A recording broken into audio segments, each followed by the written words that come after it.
So let's turn our Bibles to 1 Corinthians 11. And I just would like to read a fragment of that verse 24. 1 Corinthians chapter 11. पहला करंती और उसका 11 अध्याय और 24 वचन का जो भाग है वो मैं पढ़ना चाहता हूँ. So the fragment of the verse is last portion, do this in remembrance of me. तो पहला करंती है उसका 11 अध्याय 24 वचन का जो आखिरी भाग है, मेरे स्मरण के लिए यही किया करो. Shall we pray? संजय भाई मोटा आवाज थोड़ा. Sound increase. Yes, brother.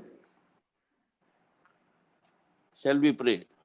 Yes, Gracious brother. Lord, once again we bow down before thee and we worship you at thy footstool. Thank you, Lord, for this time of gathering around thy precious word as thy blood-bought people and also thy called out servants. We thank you for thy precious servants who are serving the Maharashtra region of this country.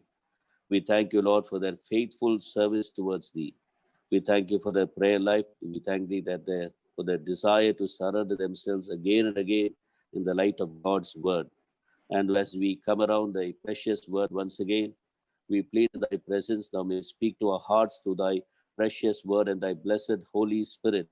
Now, Lord, thou may give us thy word so that thy word may penetrate into our hearts, and it may be the double-edged sword that can divide the soul and the spirit asunder. Thy word may be sown into our spirits to give us, Lord, give fruit 30, 60, and 100. So, Lord, we plead and pray that thou art alone sufficient for all such things. Thou may speak to thy servants. Have mercy upon each one of us.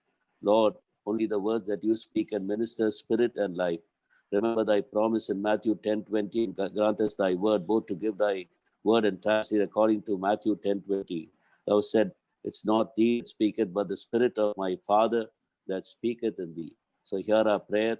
We bring ourselves under the sprinkling of thy precious blood. In Jesus Christ's precious name we pray. Amen. Amen. Amen. Brother Glenn, can you hear me? I can hear you, brother. Okay. You're very okay. clear.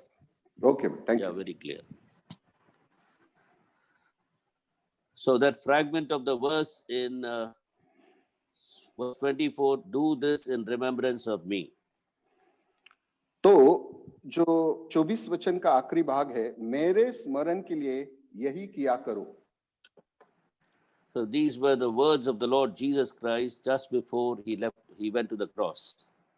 प्रभु यीशु मसीह क्रूस पर जाने से पहले ये जो बोल है प्रभु यीशु मसीह के है. The disciples had been following him for the last 3 years, and now the time had come for him to leave them, go to the cross, and even go to heaven. 3 साल तक चेले उसके पीछे चलते रहे, मगर अब वो समय आया कि प्रभु यीशु मसीह को क्रूस पर जाना है और उसके बाद स्वर्ग में भी जाना है. And he had collected this small crowd of disciples whom he had chosen to be apostles. और ये छोटा जो चेलों का झुंड है उसने इकट्ठा किया है और उनको वो प्रेषित करके उन्होंने ठहराया है. When he had began his ministry in Jerusalem, Judea, and in all those parts in Galilee, there was a multitude following him. और जब यहूदा गलील में भीड़ की भीड़ प्रभु यीशु मसीह के पीछे चलती थी, मगर उनके मध्य में से प्रभु ने इन चेलों को चुना था.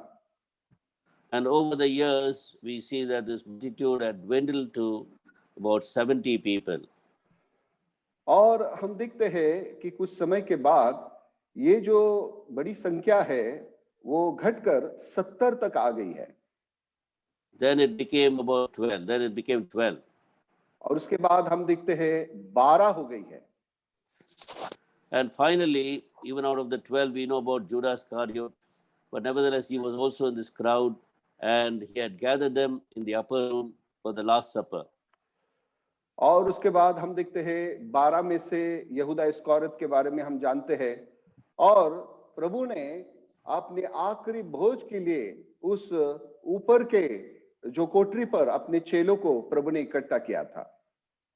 The future ministry of these disciples was lying before them, and he would not be there with them personally and physically. Therefore, he wanted them to keep on remembering them as they serve him. अब प्रभु यीशु मसीह के जाने का समय आया था और प्रभु यीशु मसीह उनके साथ नहीं रहने वाले थे, इसलिए अपने चेलों को वो कुछ बातों को याद दिलाना चाहते थे। As they keep on serving him, they must keep on remembering him. और जैसे वो उसकी सेवा करते हैं, वो प्रभु का स्मरण रखते जाए। Many times we serve the Lord, we are not very conscious about remembering him. कई बार हम सेवा तो करते हैं, मगर ये इस बात का हम ध्यान नहीं रखते कि प्रभु का स्मरण हमें रखना है। Therefore, the first thing that he expected of them to remember about is that he was a doer of God's word. और जो पहली बात प्रभु उनको स्मरण दिलाना चाहता था कि वो ये है कि प्रभु के वचन के अनुसार वो चलने वाले हो। Now, they had been following the Lord and been hearing from the best of the preachers, from the greatest preacher, and they had been receiving the word of God directly from the Son of God all these 3 years. और महान उपदेशक परमेश्वर के पुत्र के मुख से इन अच्छे उपदेशों को उन्होंने सुना था। When many had left the Lord Jesus Christ, they had continued to hear the word of God. और जब बहुत सारे प्रभु यीशु मसीह को छोड़कर चले गए, वो चेले प्रभु के पीछे निरंतर चलते रहे। Many said this is a hard saying. As he began to preach about the cross, they said this is a hard saying, and many left him. और जब क्रूस के बारे में प्रभु उनको बताने लगे, तो बहुत से लोग कहने लगे ये बातें कठिन है, और प्रभु को छोड़कर वो चले गए। And the Lord even asked those who were left, he asked them, do you also want to go away from me? और जो बचे हुए चेले थे, उनसे भी प्रभु ने पूछा था कि क्या तुम भी चले जाना चाहते हो? And Peter said, where shall we go? You have the words of living of eternal life. और फिर पतरस ने कहा कि हम आपको छोड़कर कहाँ जाए, अनंत जीवन की बातें तो आपके पास है। And they were the disciples who continued to follow the Lord Jesus Christ even though others had left him. और वो चेले हैं जो प्रभु यीशु मसीह के पीछे लगातार चलते रहे, जबकि दूसरे चेले प्रभु को छोड़कर चले गए थे। But now he had gathered them in the upper room and he was telling them, now do this, now keep on doing this in remembrance of me. अब ऊपरी के कोठरी में चेलों को इकट्ठा करने के बाद प्रभु उनको ये कहता है कि मेरे स्मरण के लिए यही किया करो। Now this word, just thinking about that word do there in that particular fragment of that verse. अब ये जो शब्द है किया करो, so God wanted them, the Lord wanted them thereafter to be doers of his word, not merely good hearers of his word. तो प्रभु अपने चेलों से यही चाहते थे कि केवल वचन के सुनने वाले नहीं, मगर वचन के अनुसार चलने वाले वो। Not merely good hearers of his word, not merely good preachers of his word, but doers of his word. Do, he said, now remember, I was a good doer of the word that I received from the Father. ना केवल वचन को सुनने वाले, प्रचार करने वाले, मगर वचन के अनुसार चलने वाले। प्रभु यीशु मसीह यही कहते हैं, जैसे मैंने मेरे पिता से वचनों को सुना है, किया है, वैसे तुम भी किया करो। You all know that I was always receiving directly from the Father his word, and I was implementing it, I was doing it, and then preaching it. मैं निरंतर अपने पिता से वचन पाते जाता था, और वो उसको उसके अनुसार मैं मेरे जीवन में बिताता था।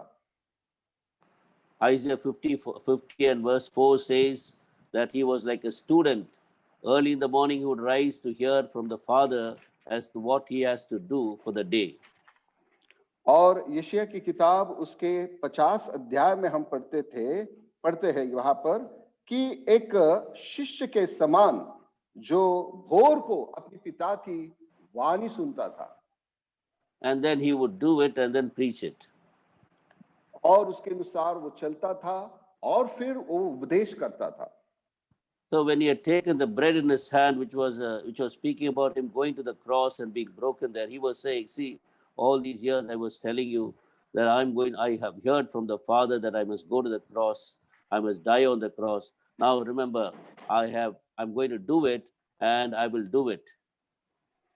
और चेलों से यही बताता था, देखो ये मेरे लिए आवश्यक है कि क्रूस पे मुझे जाना है और उसके बाद स्वर्ग जाना है। रोटी हाथ में ली है और उसको वो तोड़ने पर था और वो यही बता रहा है चेलों को कि तुम वचन के अनुसार किया करो।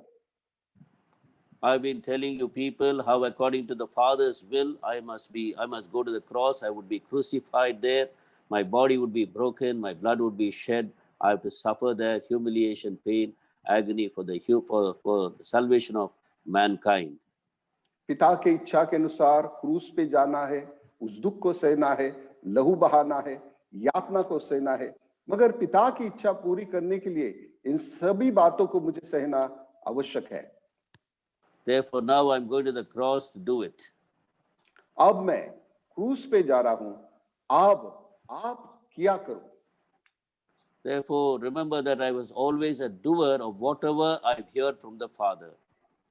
तो चेले को स्मरण दिलाता है कि जो कुछ मैं पिता से सुनता था उसके अनुसार मैं करने वाला था। Even if it would bring me humiliation, even if it would bring me suffering, even if I have to die, I do what the Father expected me to do. अब वो दुख की बात हो, क्रूस की बात हो, जो कुछ पिता मुझसे चाहता है उसके इच्छा के अनुसार मैं वैसा करता। Therefore always remember this and be good doers of my word, and never just be satisfied be hearing the word of God. तो इस बात को चेलों को याद दिला रहा है कि ना केवल वचन के द्वारा संतुष्ट होने वाले आप हो, मगर वचन के अनुसार जीने वाले वो हो। And then secondly, he was saying that same thing, the same fragment, do this, he was saying, do this. और दूसरा जो भाग है वो कहता है यही किया करो। Which means you have to do this specifically. You can't do this and that in my work. और प्रभु यही चेलों को याद दिला रहे हैं, मेरी सेवा में आप कुछ भी नहीं कर सकते, विशिष्ट रूप से जो कहता हूं वही आपको करना है। So you cannot do as you wish, you cannot do what you want, but you must do what the Father wants you to do. You must do what I want you to do. और आपकी इच्छा के अनुसार नहीं, आप चाहते हैं करके नहीं, मगर पिता की जो इच्छा है उसके अनुसार ही करना है। Look at me, remember me, I was always doing the Father's will. और मुझे स्मरण करो, मैं सदैव पिता की इच्छा पूरी करता था। The Father used to tell me, do this, and I used to do that alone. पिता मुझसे कहता था, बेटा ये कर, तो मैं उसे करता था। The Father said, today you have to go here, I used to go there alone. और पिता मुझसे कहता था कि बेटा तुझे इस स्थान में जाना है, तो मैं अकेला उस स्थान में जाया करता था। The Father gave me an area to serve, I have served there alone. और पिता ने एक क्षेत्र मुझे सेवा के लिए दिया और उसी क्षेत्र में मैंने सेवा भी की। The Father said to me, son, your area of service, your sphere of service is only Israel. You have to work within Israel alone. Rest of the other countries, leave it to other disciples of yours. Prepare them for that and leave it to them. और पिता ने कहा, मेरे बेटे तेरा एक क्षेत्र है, केवल इस्राएल में सेवा करना, दूसरे देशों में नहीं जाना, वो प्रांत जो है सेवा के लिए अपने चेलों को छोड़ना। Therefore, I finished the work that the Father has given me to do. तो पिता ने मुझे जो काम सौंपा था उसको मैंने पूरा कर दिया है। And look at me, I will never interfere in others' business. और मेरी ओर देखो, दूसरे के कामों में मैंने हस्तक्षेप कभी नहीं किया है। You have been watching me. I've never been jealous about what the Father wanted others to do. और आप मुझे देखते रहे कि मैं दूसरे के काम के बारे में कभी जलन नहीं रखता था। Therefore, I've been content with what the Father wanted me to do, and I've done that alone. और पिता जो मुझसे करवाना चाहता था उसी काम में मैं संतुष्ट रहता था। I've not tried to compete with other people. और दूसरे लोगों के साथ मैंने कोई स्पर्धा नहीं की है। So this has been the Father's will, that I must even go to the cross, and I'm obedient even if I have to die on the cross, because this is what the Father has asked me to do. अब ये पिता की इच्छा है कि मैं क्रूस पर जाऊं और उस मृत्यु को सहूं, तो मैं उसको सहूंगा क्योंकि ये पिता की इच्छा है। So you have showed me in the Garden of Gethsemane how I was surrendering my own will to do the Father's will. तो गेत्सेमने के बाग में मुझे आपने देखा कि मैंने अपनी इच्छा को कैसे सौंप दिया ताकि मैं पिता की इच्छा को पूरा करूं। You have heard about me how I after 40 days of night of being tempted by 40 days of fasting, after 40 days I was tempted by Satan. और इस बात को भी आप जानते हो कि 40 दिन के उपवास के बाद कैसे शैतान ने मेरी परीक्षा भी की। Satan came and tempted me because I was very, very hungry. He asked me to turn the stones into bread and satisfy my own hunger. और शैतान ने मेरी परीक्षा ये भी ली कि पत्थरों की रोटी बनाए और मैं अपने आप को संतुष्ट करूं, मगर मैंने ऐसा नहीं किया। But if the Father had asked me to do that, to turn the stones into bread and eat and satisfy myself, I would have done it. But Satan had said that. I refused. I said, no, I have not received the Father's instruction. अगर मेरा पिता कहता बेटा इन पत्थरों की तू रोटी बना, तो मैं जरूर उन पत्थरों की रोटी बनाता, मगर शैतान ने कहा था पत्थरों की रोटी बना, इसलिए मैंने उसको इनकार कर दिया। I've never been independent and I've done my own will, but only the Father's will. और मैं स्वतंत्र रहकर अपनी इच्छा पूरी नहीं किया, मगर सदैव पिता की इच्छा में बना रहा। If he said go here, I would go. If he said don't go, I wouldn't go. जब पिता कहता था इस स्थान में जाओ तो मैं जाया करता था, जब पिता कहता है नहीं जाना तो नहीं जाता था। If the Father said speak this word, I will speak. If he says don't, I will not speak. जब पिता कहता है बेटा इन बातों को बता तो वही बताता था, और जब पिता कहता है इन बातों को नहीं कहना तो नहीं कहता था। I wouldn't add or subtract to his word or to his work which he has entrusted me. प्रभु ने जो काम और जो सेवा मुझे सौंपी थी उसको बढ़ाता भी नहीं था और घटाता भी नहीं था। Therefore the Father said, do this, and I surrendered myself, and I'm going to be broken on the cross. That's why I'm breaking this bread. I will be obedient unto him because it is his perfect will. अब प्रभु ने पिता ने कहा है कि तू ये कर, तो ये रोटी जो मेरे हाथ में है वो मैं तोड़ रहा हूं, इसी प्रकार मेरा देह भी कैलवरी के सूली पर तोड़ा जाएगा, और ये पिता की इच्छा है इसलिए मैं उसको पूरा करूंगा। Therefore remember this about me when you serve me in my kingdom, and for preaching when we preach the gospel. और मेरे स्मरण के लिए ये करना जब मेरे राज्य के लिए आप जीते हो और मेरी सेवा जब तुम करते हो। Never think that you can do whatever you want in my work. कभी भी ऐसा नहीं सोचना कि मेरे काम में आप अपनी इच्छा के अनुसार कुछ कर सकते हैं। Receive my instruction then and there. और वही उसी स्थान में मुझसे सूचना पाकर करो। Do this. When I say do this, do that. जब मैं कहता हूं ये करो तो उसी क्षण करना है। Do not make your own decisions. Do not make your own plans. और स्वयं के निर्णय, स्वयं की योजना नहीं बनाना। And the third thing we see in that same fragment, do this in remembrance of me. He was breaking the bread before their eyes. और तीसरी बात उसी वचन के भाग में हम देखते हैं कि वो रोटी तोड़ रहा था। So he was drawing their attention to something that he was doing before them. अब उनका ध्यान प्रभु जो कर रहा था उसकी ओर वो आकर्षित कर रहा था।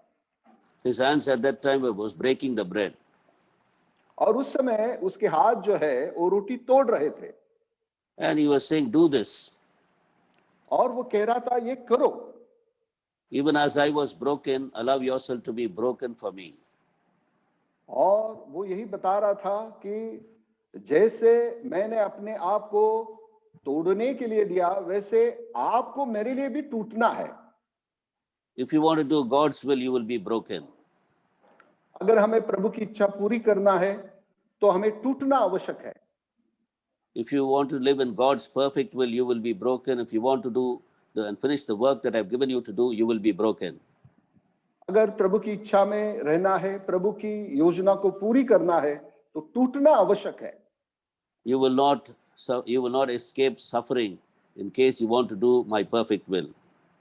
अगर मेरी परिपूर्ण इच्छा अगर आपको पूरा करना है तो दुख से आप बच नहीं सकते। And this is very essential to be broken so that you can strengthen other people. और ये टूटना आवश्यक है जिसके कारण आप दूसरों को भेज सकते हैं। He broke the bread and gave it to the others. उसने तोड़कर दूसरों को दिया। We know that bread strengthens others. When we eat bread, it strengthens us. हम जानते हैं जब हम रोटी खाते हैं तो हमको बल मिलता है। So he was telling them, you are the disciples trained by me to strengthen others in the Lord, to strengthen them spiritually, strengthen others spiritually. तो प्रभु यही बता रहा था कि तुम जो मेरे चेले हो दूसरों को आपको बल देना है। And he alone was a spiritual strength, that Jesus is the bread of life. He is the strength, spiritual strength to others. और वो यही बता रहा है कि प्रभु यीशु मसीह जीवन का बल है और वो दूसरों को भी बलवान कर सकता है। So in order to give Christ to others, we need to be broken, we need to suffer, we need to go through the cross. We have to walk in the way of the cross.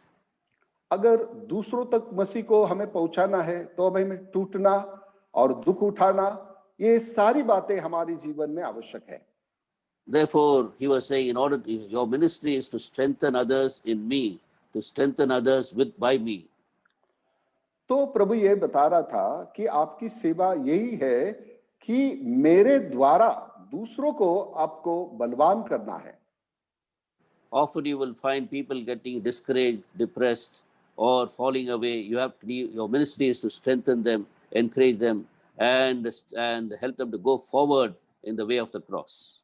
और यही प्रभु बता रहा था कि लोग जो है उनके जीवन में दुख निराशा तो होते रहते हैं और मगर उनको हिम्मत देना है और उनको बल देकर आगे बढ़ाना है क्रूस के मार्ग में चलने के लिए। For which sake yourself has to be broken, you have to go through suffering, and you have to endure much grief in order that others can be strengthened by you.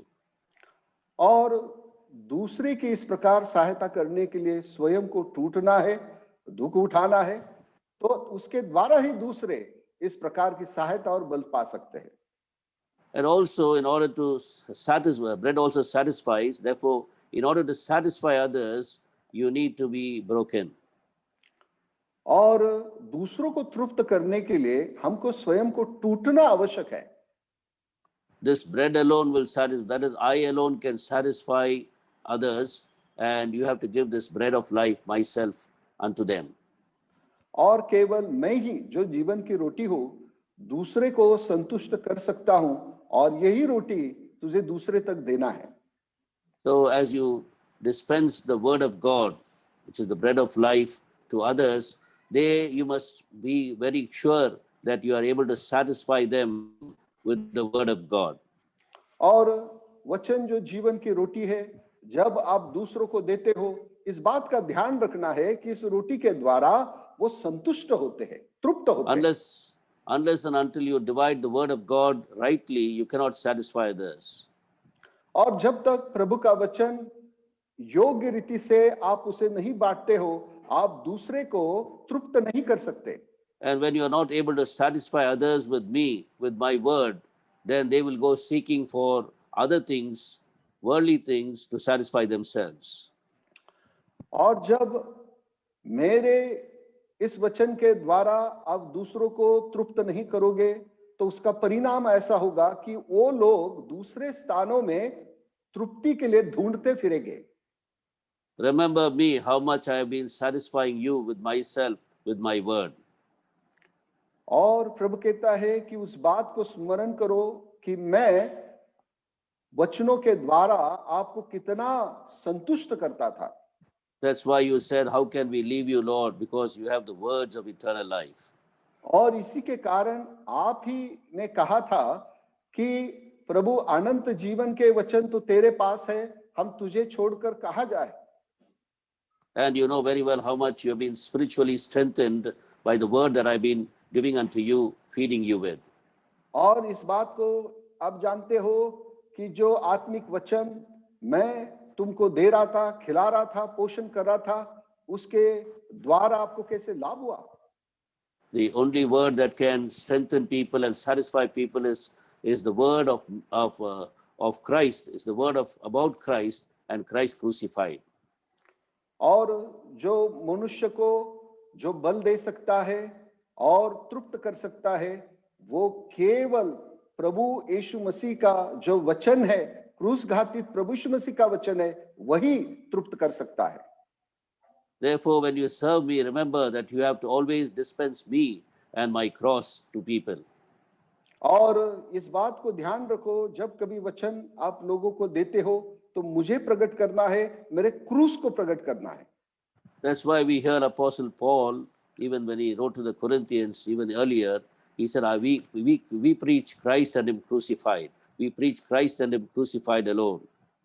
और हम देखते हैं पौलुस भी करंथियों के विश्वासियों को यही कहता है कि हम मसीह को और क्रूस घातित मसीह को हम आपको बताते हैं। We do not preach ourselves. हम अपने आप को प्रचार नहीं करते। We are not here to preach others, because every time we preach about ourselves, it will not give them the required strength and the required satisfaction that they need to be in Christ and to be for God and to follow the Lord.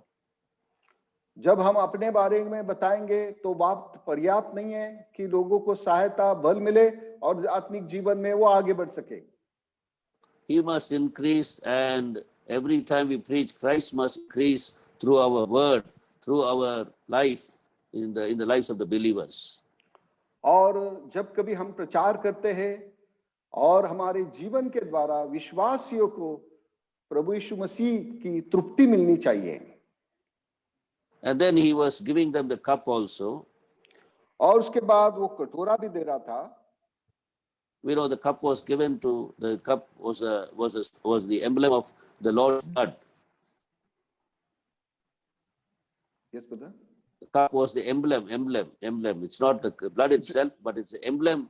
It was the emblem of God. कि एक कटोरा जो है प्रभु एक वो चिन्ह के स्वरूप में हम देखते हैं जो मसीह के प्रेम को दर्शाने वाला है। Therefore, he was saying, your ministry is to sanctify others. Blood cleanses, it cleanses us from every sin, it washes us. Therefore, your ministry is basically to sanctify people. तो प्रभु यही कह रहा था कि लहू जो है, प्रभु यीशु मसीह का जो लहू है वो लोगों को पापों से शुद्ध करता है। तो आपकी सेवा ये है कि लोग जो है प्रभु यीशु मसीह के वचन के द्वारा वो शुद्ध हो जाए।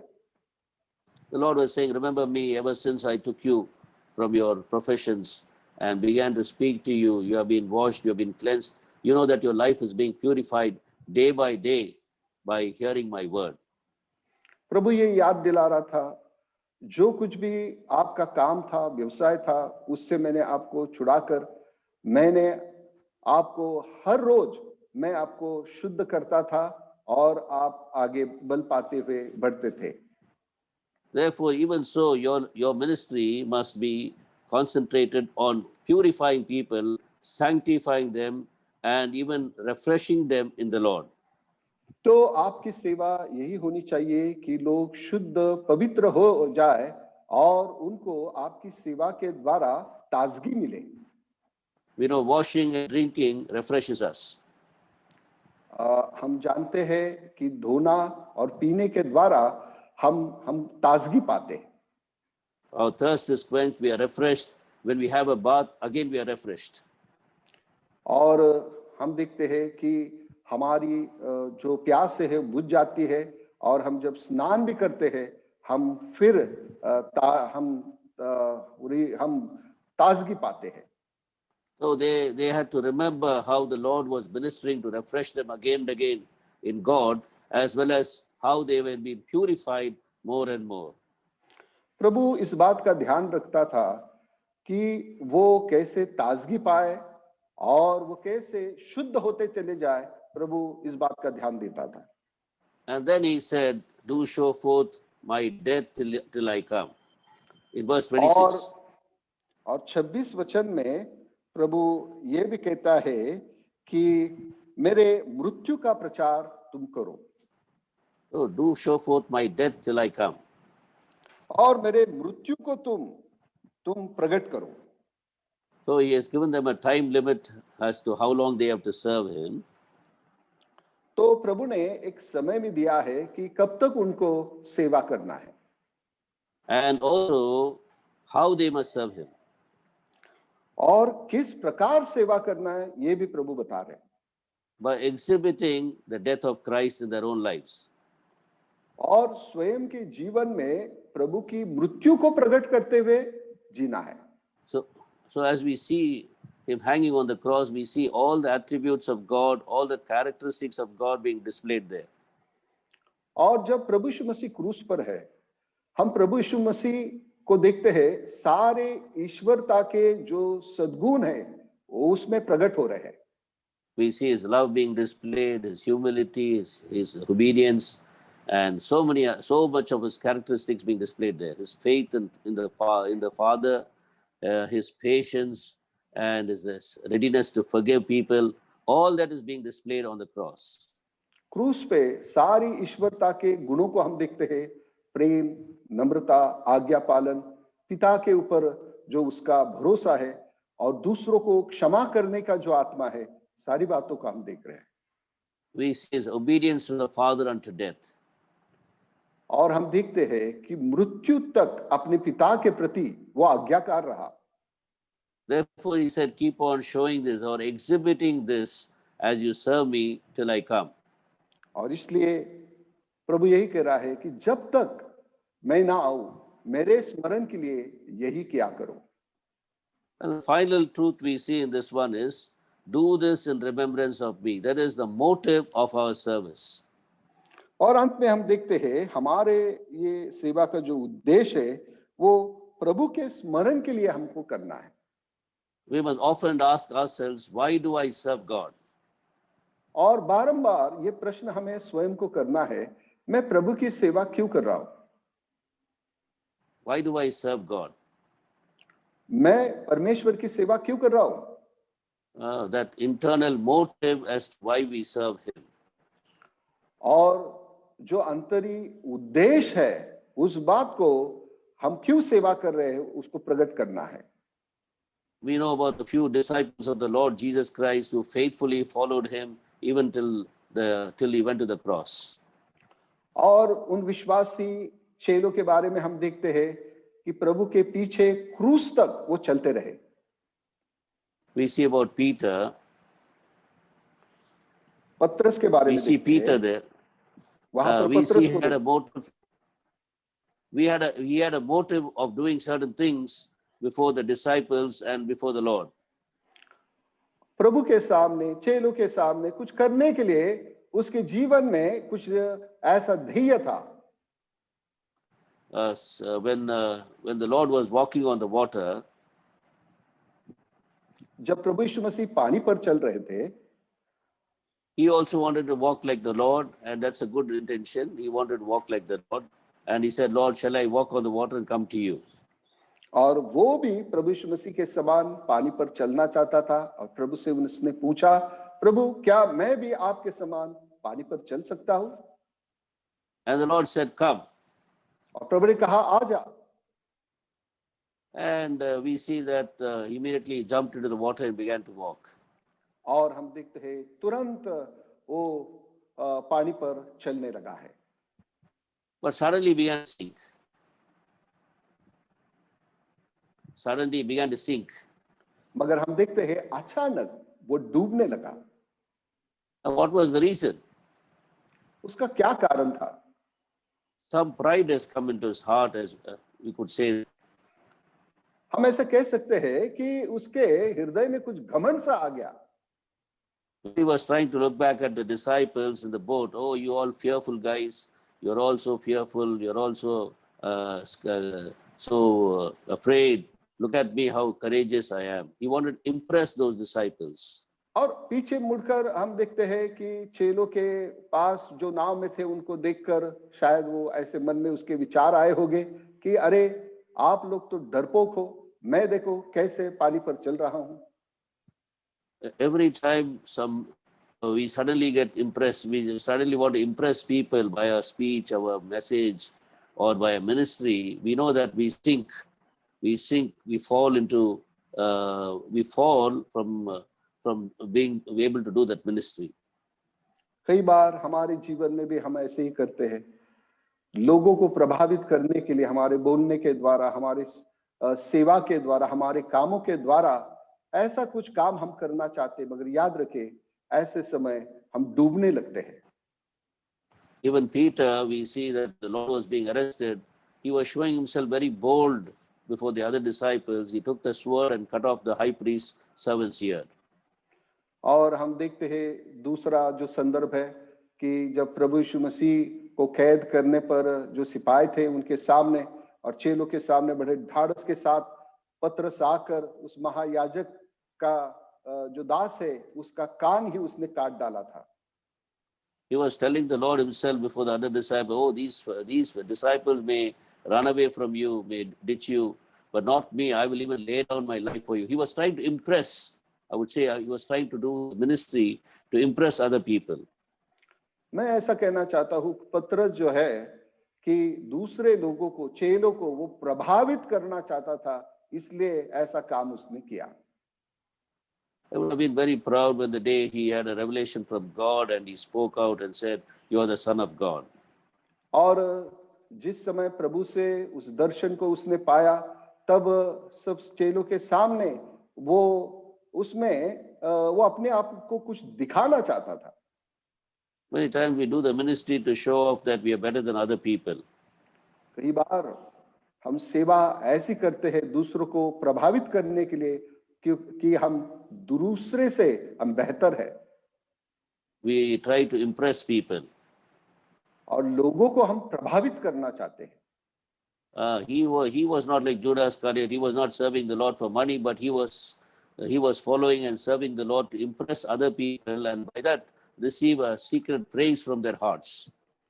यहूदा इस्करियोत के समान पतरस नहीं था, मगर वो लोगों को अपनी सेवा के द्वारा वो प्रभावित वो करना चाहता था।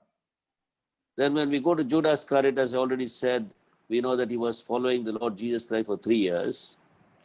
और जब यहूदा इस्करियोत के बारे में हम देखते हैं प्रभु यीशु मसीह के पीछे 3 साल तक वो चलता रहा। And everyone was thinking, see, so many are leaving the Lord Jesus Christ, but look at this faithful follower of Jesus Christ. Judas is still following the Lord. और ऐसे दिखाई दे रहा था जब दूसरे चेले प्रभु यीशु मसीह को छोड़कर जा रहे थे, तो यहूदा इस्करियोत बड़ी विश्वास योग्यता के साथ प्रभु के पीछे चल रहा है। When even others were saying it's a hard saying, we're not able to listen to what he speaks, it's very hard, and we're leaving him, yet this man is still following. What a faithful follower of Jesus Christ. जब दूसरे चेले कह रहे थे ये बातें बहुत कठिन है, ये हम नहीं कर सकते, ऐसे समय में भी यहूदा इस्करियोत के बारे में हम देखते हैं कि वो प्रभु के पीछे चल रहा था। Even the other disciples would have thought like that. और दूसरे चेले भी ये सोचते होंगे कितना विश्वास योग्य है वो। Because none of the disciples ever suspected that Judas was robbing from the money bag. और दूसरे चेलों में से किसी ने ऐसा नहीं सोचा कि जो बटवा था उससे यहूदा इस्करियोत कुछ पैसे चुरा रहा है। Only the Lord Jesus Christ knew that. ये बात केवल प्रभु यीशु मसीह जानते थे, But his love was covering even that multitude of sin. मगर हम देखते हैं कि ये जो बहुतायत का जो पाप है वो उसको भी प्रभु ढापा था। That is why people today, even today, they are taking advantage of God's money and they are stealing it because God in his love is not exposing them. और कई लोग ऐसा हम देखते हैं कि जो फायदा गैर फायदा उठा रहे हैं और प्रभु अभी तक उनको प्रकट नहीं किए हैं। So finally, things come to the surface and things get exposed. Finally, when they see Judas Iscariot betraying the Lord Jesus Christ. मगर अंत में सारी बातें प्रकट हो जाती है और जो यहूदा इस्करियोत है उसकी असलियत सबके सामने आ जाती है। So they know that they came to know that he had sold the Lord for 30 silver, and that is why the Lord Jesus Christ was arrested. और सबको पता चला है 30 सिक्कों के लिए उसने प्रभु यीशु मसीह को बेच दिया और इसलिए प्रभु यीशु मसीह पकड़वा गया है। So we see that love of money is the root of all evil. तो हम देखते हैं कि पैसे का जो लोभ है सारी बुराई का जड़ है। And Judas Iscariot was not satisfied with the money in the money bag.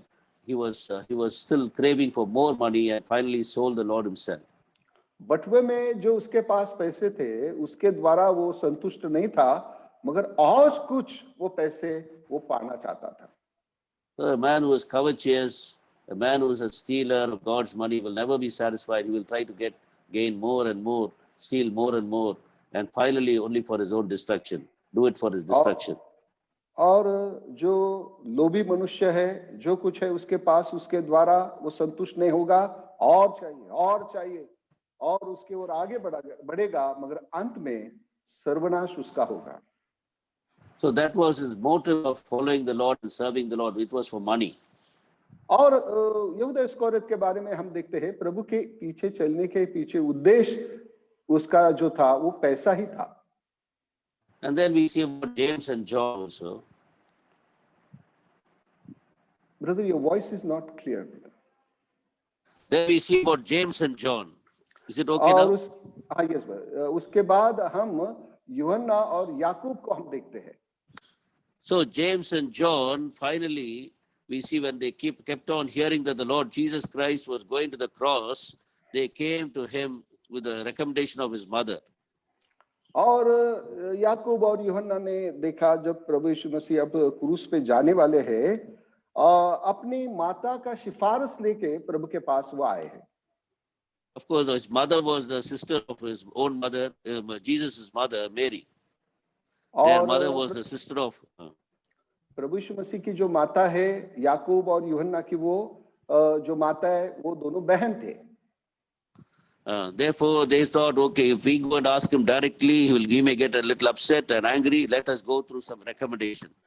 तो उन्होंने ऐसी योजना की, अरे हम सीधे तरफ अगर कुछ हम प्रभु से कहते हैं तो वो बात ठीक नहीं है, माता की सिफारिश से जाते हैं तो काम कुछ बन सकता है। So what was the reason of them going there with the recommendation was for positions on the right hand and left hand of the Lord? और उनकी मांग ये थी कि प्रभु यीशु वो प्रभु के दाहिने और बाएं ओर बैठने की उनकी बड़ी इच्छा थी। So all these years they had been following the Lord Jesus Christ to get the best positions at his right hand and left hand. तो इतने सारे साल प्रभु यीशु मसीह के पीछे चलने का उनका क्या उद्देश्य था कि दाएं और बाएं ओर उनको स्थान मिले। They were not very interested in money, but they were interested in positions. अब वो पैसे में उनको कोई रुचि नहीं थी, मगर स्थान में रुचि रखने वाले थे। Oh, Jesus is going away, then who will be the next leader? अरे प्रभु यीशु मसीह तो अब जाने वाले हैं, अब दूसरा अगुवा कौन होगा? It looks like Peter is a very potential person. Therefore, let's try to grab the place before he may come and receive it. अरे पतरस बड़ा सक्षम दिख रहा है और वो स्थान को हासिल करने से पहले हम ही उस स्थान को हासिल करेंगे। Therefore, that would have been their motive, and they came with the recommendation of their mother. और ये उद्देश्य उनका होगा और इसलिए अपनी माता की सिफारिश लेके वो आए हैं। Then finally we see about Apostle Paul. और अंत में हम प्रेरित पौलुस के बारे में देखते हैं। If we could call him Judas and ask him, what is the motive of your ministry? अब उसको हम पूछते हैं, आप जो सेवा कर रहे हैं उसके पीछे आपका क्या उद्देश्य है? Paul, you have been running here and there to serve the Lord. You've been sacrificing, suffering so much for Christ. पौलुस, तो प्रभु के लिए इतनी भाग दौड़ कर रहा है, इतना तू दुख उठा रहा है। And you've been establishing so many churches. और इतनी सारी कलीसिया को आपने स्थापित किया है। You have won so many souls for Christ. और मसीह के लिए इतनी सारी आत्माओं को तूने जीता है। Now, what is the purpose? What is your reason? What is the reason for all the sacrifice and suffering that you have undergone for Christ? इतना सारा बलिदान, इतना सारा दुख जो प्रभु के लिए आपने उठाया है, उसके पीछे आपका क्या उद्देश्य है? And what do you think will be his answer? और आप क्या सोचते हैं उसका क्या उत्तर होगा? We see that in 2 Corinthians chapter 5 and verse 5. हम उसका उत्तर देखते हैं दूसरा करंती उसका 5 अध्याय और उसके 5 वचन में। I'm sorry, chapter 5 and verse 14. 2 Corinthians chapter 5 verse 14. हम देखते हैं दूसरा करंती 5 अध्याय, क्षमा करें, 14 वचन में। 14. For the love of Christ constrains us. For the love of Christ constrains us. क्योंकि मसीह का प्रेम हमें विवश कर देता है। He said, that is my motive. The love of Christ is compelling me. The love of Christ is constraining me. और पौलुस का ये उत्तर है कि मसीह का प्रेम मुझे विवश कर रहा है। Oh, he loved me so much. He gave his life for me on the cross. ओ प्रभु ने मुझसे इतना प्रेम किया और मेरे लिए अपने आप को क्रूस पर दे दिया। I even rejected his love. I blasphemed his love. I was injurious to his people. और मैंने उसके प्रेम को ठुकराया और मैं तो निंदा करने वाला और लोगों को हानि नुकसान पहुंचाने वाला था। I was persecuting his people. और उनके प्रभु के लोगों को मैं सताने वाला था। But in spite of all that, he personally met me on the way to Damascus. मगर इतना सब मैं कर रहा था, फिर भी दमस्कस के मार्ग में उसने मेरी भेंट ली। In a moment, he forgave me everything that I did, and he abounded his mercy upon me. और एक क्षण में उसने मुझे क्षमा करके बहुतायत की दया मेरे ऊपर प्रकट की। I cannot forget his love. उसके प्रेम को मैं नहीं भूल सकता।